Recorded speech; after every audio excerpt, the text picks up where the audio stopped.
သင်ခန်းစာလိုက်ကြအောင်နော်ဒီသင်ခန်းစာလေးကတော့ bot ที่15 bot ที่15နော်အခန်း15ฝึกอ่านสระโอ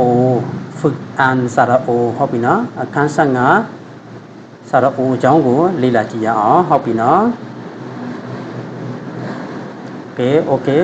ဖတ်မယ်နော်နောက်ထောင်မယ်လိုက်ဆရာနဲ့တူလိုက်ဆိုလို့ရလို့ရှိရင်လိုက်ဆိုနော်ကောအိုကိုကောအိုကိုခေါ်အိုခို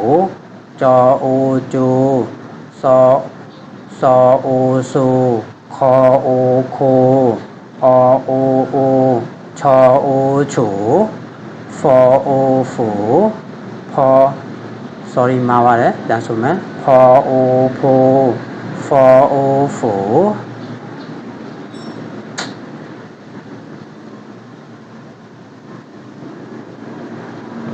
ကဲအားလုံးပဲတကယ်သင်ခန်းစာလေးကိုစာရအောင်သင်ခန်းစာလေးပြန်ဆိုမယ်နော် bot ที่15နော်အခန်း15 ฝึกอ่านสระโอ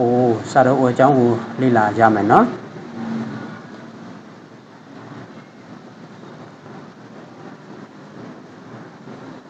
โอเคကဲဆိုမယ်ကောအိုကိုခေါ်အိုခိုကြောအိုကျိုစောအိုဆူခေါ်အိုခိုအော်အိုအိုချောအိုချိုဖောအိုဖိုဖောအိုဖိုဖောအိုဟူတောအိုတိုဒေါအိုဒိုဟောအိုဟူထောအိုထိုစောအိုဆူစောအိုဆူစောအိုဆူဝေါအိုဝူမောအိုမို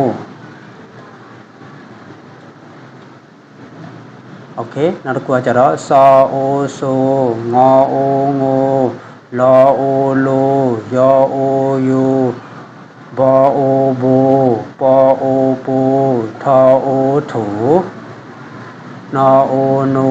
စောအိုခေါ်အိုခိုရောအိုရိုဖောအိုဖူတောအိုတူโอเคဒါပြီးလို့ရှိရင်အဓိပ္ပာယ်ရှိတဲ့စာကြောင်းလေးတွေကိုထပ်ပြီးတော့လေ့လာကြည့်အောင်เนาะဆလာအိုที่มีความหมายဟုတ်ပြီเนาะအဓိပ္ပာယ်ရှိတဲ့စကားလုံးတွေကိုလေ့လာကြအောင်โอเคခေါ်အိုခိုကဘာပြောလဲနွားဦးပြောတာဖြစ်ပါတယ်ခေါ်အိုခိုဆိုတာနွားဦးပြောတာဖြစ်ပါတယ်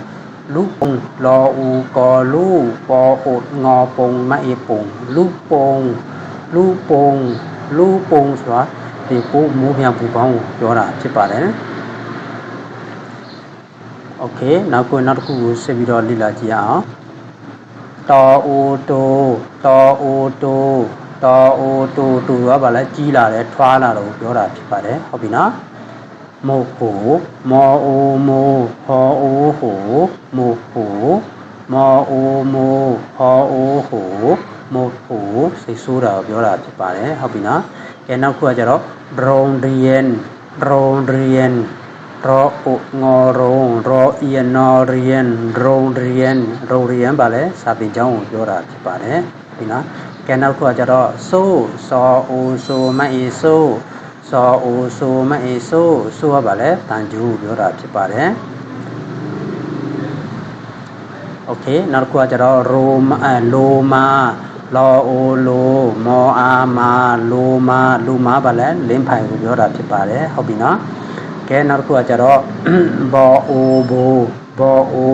ဘူဆိုတာဗာလဲဒီဟာလေးပေါ့နော်ဒီခေါင်းစည်းကျိုးလည်းပြောလို့ရတယ်ဒီဟာ